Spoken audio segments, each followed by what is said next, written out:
Baik, sebelumnya selamat pagi, siang, atau sore dokter. Sebelumnya perkenalkan, nama saya Putu Nandana Kavlaska Putri dengan 3 digit NIM terakhir 074. Di sini saya izin untuk memandu untuk membuka dari presentasi SGDB1 terkait dengan SP pada blok imun ini. Dengan judul Aktivasi Imunomodulator dari Bahan Alam, Mekanisme dan Potensi Terapeutik. Dengan anggota SGD kami sesuai dengan yang tertera pada layar PPT. Baik, perkenalkan saya Putu Waisnadias Kesapa dengan 3 digit terakhir NIM 200. Jadi di sini saya akan menjelaskan latar belakang dari topik SP pada kali ini. Jadi sistem imun berperan penting dalam mempertahankan tubuh terhadap infeksi, kanker, dan gangguan homeostasis. Ketidakseimbangan aktivitas imun, baik berupa hiperaktivitas maupun penurunan fungsi, dapat memicu berbagai penyakit inflamasi dan autoimun. Dalam beberapa tahun terakhir, penelitian terhadap bahan alam sebagai sumber imunomodulator semakin berkembang karena dianggap lebih aman, ekonomis, dan memiliki sejarah panjang dalam pengobatan tradisional. Berbagai senyawa bioaktif seperti flavonoid, terpenoid, alkaloid, dan polisakarida telah terbukti mampu memengaruhi jalur sinyal serta mengatur produksi sitokin pro dan antiinflamasi.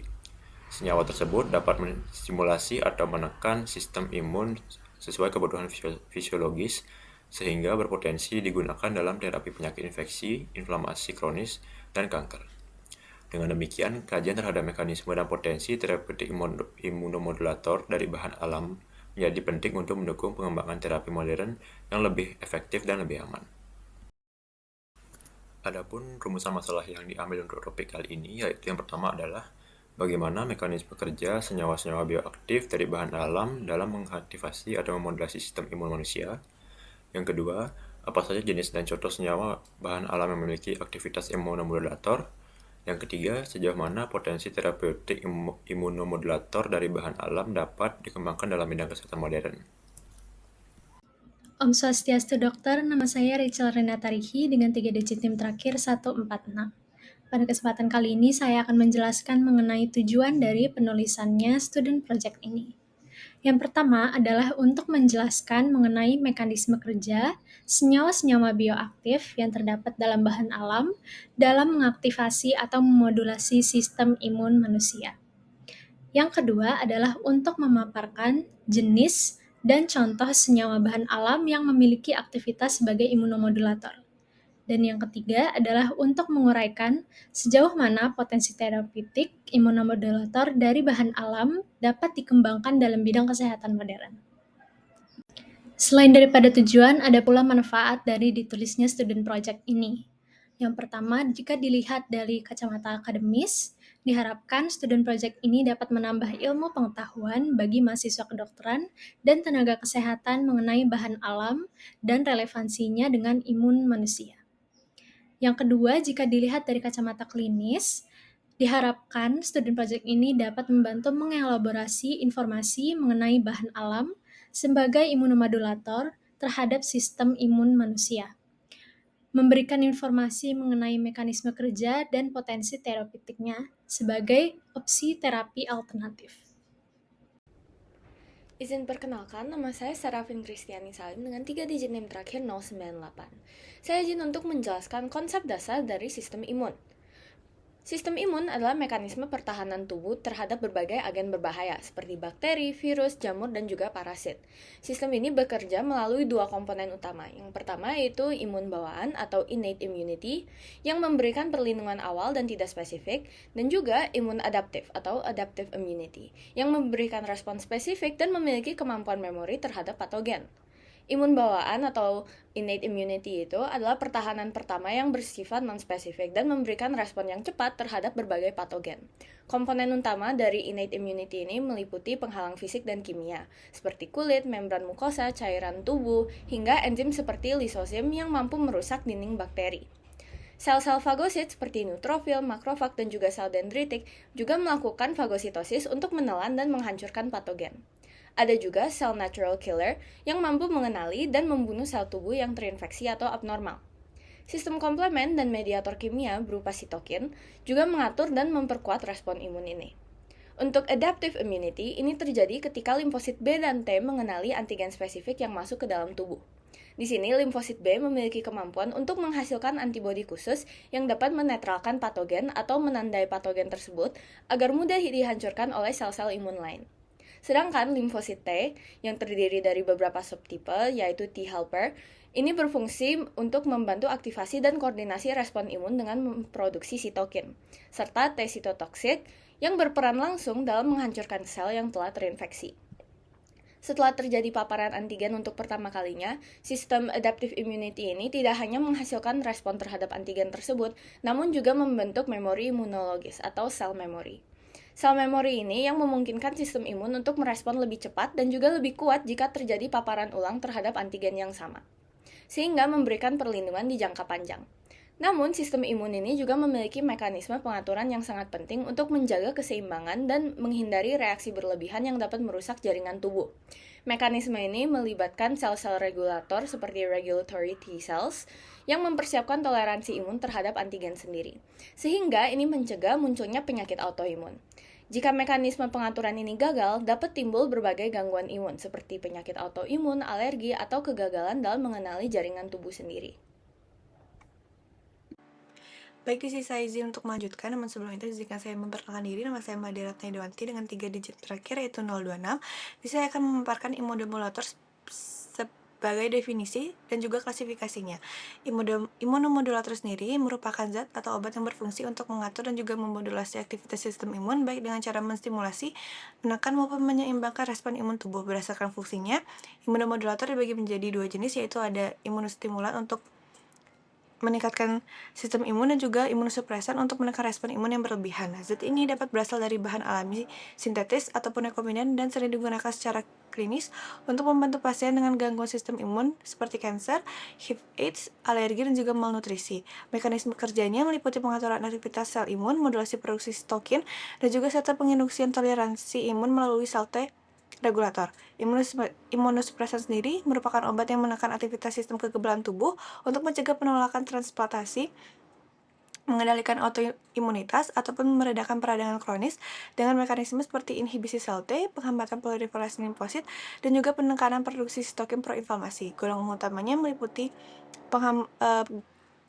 glukokortikoid, penghambat kalsineorin seperti tacrolimus dan juga cyclosporin, penghambat mTOR seperti sirolimus dan juga antimetabolit seperti azathiopran, mecophenolate dan juga mofetil, serta agen biologik seperti anti-TNF dan juga anti-CD20. Sebaliknya, imunostimulan merupakan zat yang meningkatkan fungsi sistem imun melalui peningkatan aktivitas fagosit, produksi sitokin, serta aktivasi sel T dan juga natural killer. Dapat berasal dari bakterialisates, ekstrak tumbuhan, ataupun nutraceutika seperti omega 3 dan juga prebiotik. Secara klinis, imunostimulan digunakan untuk mencegah infeksi berulang dan juga sebagai adjuvan vaksin, sedangkan imunosupresan digunakan untuk mengontrol hiperaktivitas imun, dan juga keduanya ini menuntut keseimbangan antara efektivitas dan juga keamanan, serta pemantauan terapeutik individual. Baik, mohon izin melanjutkan, dokter. Perkenalkan, nama saya Gedi Bagus Susila Pratnyana Nucai dengan 3 digit yang terakhir 046. Kali ini saya akan menjelaskan poin 2.3, yakni bahan alam sebagai sumber imunomodulator. Yang dimana bahan alam dipaparkan sebagai sumber imunomodulator multitarget yang bekerja melalui pengenalan oleh reseptor pola, misalnya seperti TLR, Dectin-1 atau CR3, serta pengaturan poros pensinyalan TLR4, NF-kappa beta, MAPK, P13K AKT, STAT, dan inflamasom, sehingga pertahanan inang ini dapat diperkuat sementara inflamasi yang berlebihan dapat ditekan.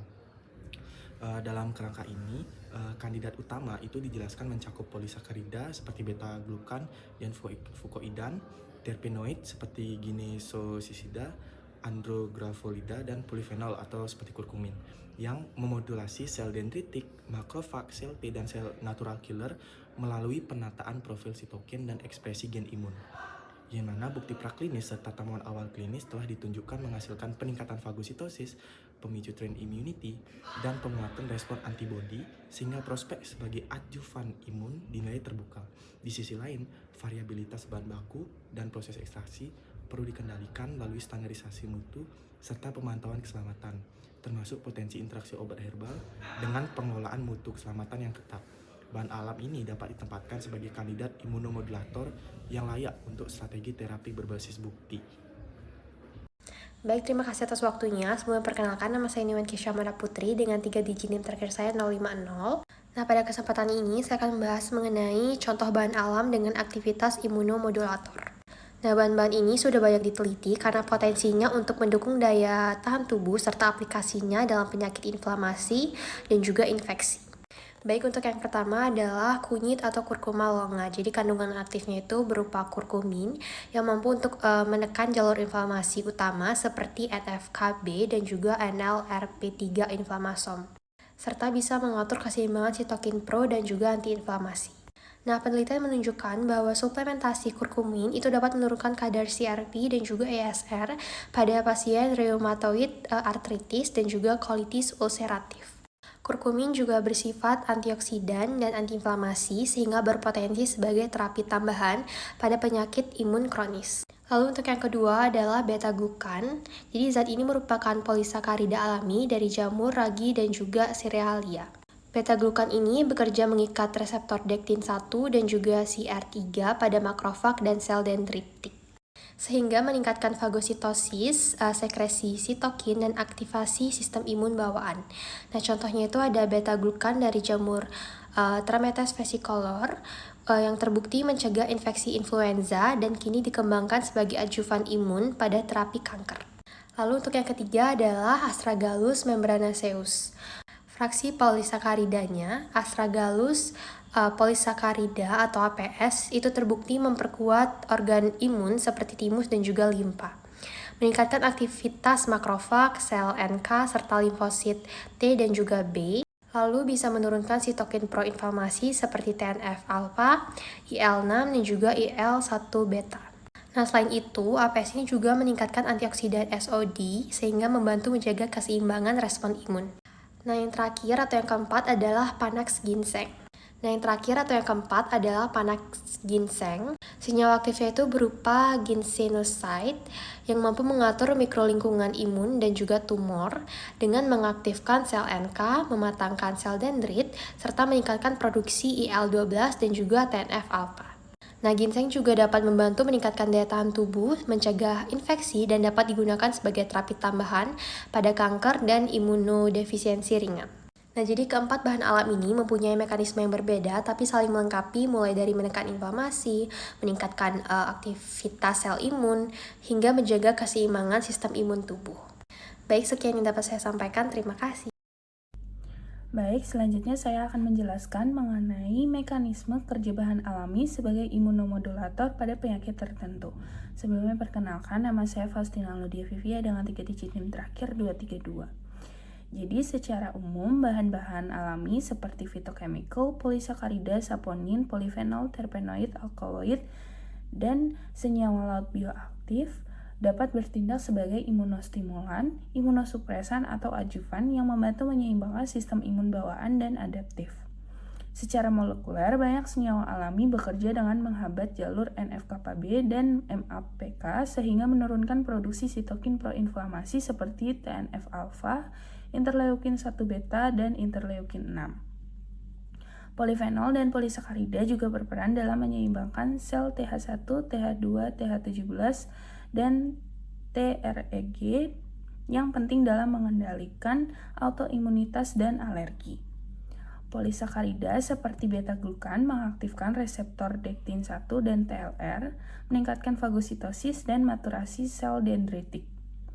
Saponin misalnya QS21 berfungsi sebagai adjuvan vaksin, memperkuat aktivasi sel T dan pembentukan antibodi. Beberapa senyawa lain seperti terpenoid dan metabolit laut menghambat inflamasom LRP3 sehingga mengurangi stres oksidatif. Jadi secara keseluruhan bahan alami ini memiliki potensi besar dalam terapi infeksi, penyakit autoimun, kanker, dan inflamasi kronis, serta sebagai adjuvan vaksin dan imunoterapi modern. Mungkin sekian yang dapat saya jelaskan. Terima kasih. Baik, mohon izin melanjutkan. Sebelumnya perkenalkan saya Eka Danga Raditya dengan NIM 24025110002. Nah, terkait implementasinya pada klinis yaitu misalnya polifenol seperti resveratrol atau kurkumin dan juga EGCG itu terbukti meningkatkan aktivasi sel natural killer dan juga sel T. Nah, fungsinya adalah menekan jalur proinflamasi serta memperbaiki respon imun pada penyakit infeksi dan juga inflamasi. Nah, kalau misalnya senyawa beta-glukan, echinacea dan juga spirulina itu mampu memperkuat imunitas bawaan sehingga membantu memperpendek durasi infeksi.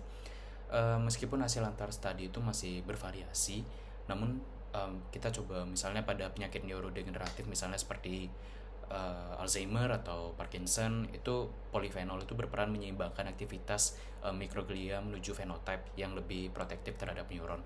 Sementara itu misalnya polisakarida dari jamur dan juga alga seperti lentinan dan juga fucoidan itu berfungsi memperkuat sistem imun mukosa dengan meningkatkan imunoglobulin A, sekretory dan juga menjaga integritas pertahanan usus. Dalam konteks imunonkologi itu saponin misalnya seperti KS21 digunakan sebagai adjuvan vaksin kanker untuk meningkatkan presentasi antigen dan juga aktivasi sel T sitotoksik, menjadikan itu sebagai sebuah potensi untuk terapi yang lebih efektif. Selamat pagi, siang, sore, dan malam. Dokter, perkenalkan nama saya Putu Damarswara Visudananda dengan 3 digit yang terakhir saya 203. Hari ini saya akan menjelaskan mengenai aplikasi imunomodulator bahan alam pada praktis klinis. Jadi imunomodulator dari bahan alam ini banyak digunakan untuk membantu mengatur sistem kekebalan tubuh baik untuk meningkatkan maupun menyeimbangkannya. Dalam praktis klinis, bahan-bahan ini punya banyak manfaat. Misalnya echinacea ini digunakan untuk mencegah dan mempercepat penyembuhan flu atau infeksi saluran napas. Meniran ini juga membantu melawan virus seperti hepatitis dan juga memperkuat daya tahan tubuh. Serta ada kunyit yang berperan mengurangi peradangan, misalnya pada rematik, serta membantu proses penyembuhan pasien COVID-19 dan kanker sebagai terapi pendamping. Adapun jinten hitam yang membantu mengontrol reaksi alergi, meningkatkan jumlah sel imun, dan percepat pemulihan setelah kemoterapi. Selain itu, bahan-bahan alami ini juga bermanfaat untuk lansia dan orang dengan daya tahan tubuh yang lemah agar tidak mudah sakit. Secara keseluruhan, imunomodulator ini mendukung pengobatan medis dengan cara memperkuat dan menyeimbangkan sistem imun tubuh secara aman dan alami. Sekian dari saya, terima kasih. Baik, mohon izin dokter, perkenalkan nama saya Jacqueline Maricha Arung dengan NIM 24025111122. Sebagai kesimpulan dari student project kami, bahan alam berpotensi besar sebagai imunomodulator oleh karena kandungan senyawa aktif biokimianya seperti polisakarida, flavonoid, terpenoid, alkaloid, dan juga saponin. Senyawa-senyawa tersebut dapat bertindak sebagai imunostimulan, imunosupresor, maupun imunorestorator sesuai dengan kondisi tubuh, lalu mekanisme kerja seperti aktivasi makrofag, sel dendritik, limfosil, dan sel NK, serta pengaturan sitokin lewat beberapa jalur seperti NF-kB dan juga mTOR. Bahan alam ini berpotensi sebagai terapi komplementer atau adjuvan dalam imunoterapi modern, namun diperlukan penelitian lebih lanjut untuk standarisasi, toksisitas, dan juga uji kliniknya. Secara keseluruhan, bahan alam telah menawarkan pendekatan yang multi-target, lebih aman dan juga berkelanjutan untuk pengembangan terapi imunologis ke depannya. Oleh karena itu, sebagai saran, diperlukan riset lanjutan dengan pendekatan interdisipliner, baik itu dari sisi bioteknologi, farmakologi, dan imunologi molekuler. Lalu yang kedua, itu diperlukan standarisasi ekstraksi, dan juga uji praklinik dan klinik yang harus segera dilakukan. Lalu dari pihak masyarakat dan tenaga kesehatan juga diharapkan dapat menggunakan produk bahan alam secara rasional dan berbasis bukti untuk memaksimalkan manfaat dan meminimalkan efek samping yang tidak diinginkan. Baik, terima kasih Prof. Atas perhatiannya telah mendengarkan pemaparan presentasi student project kami di blog imun kali ini. Saya selaku perwakilan memohon maaf jika terdapat salah kata ataupun kekurangan dalam pemaparan tadi. Sekian Prof. Kami tutup dengan Paramasanti. Om Santi Santi Santi Om.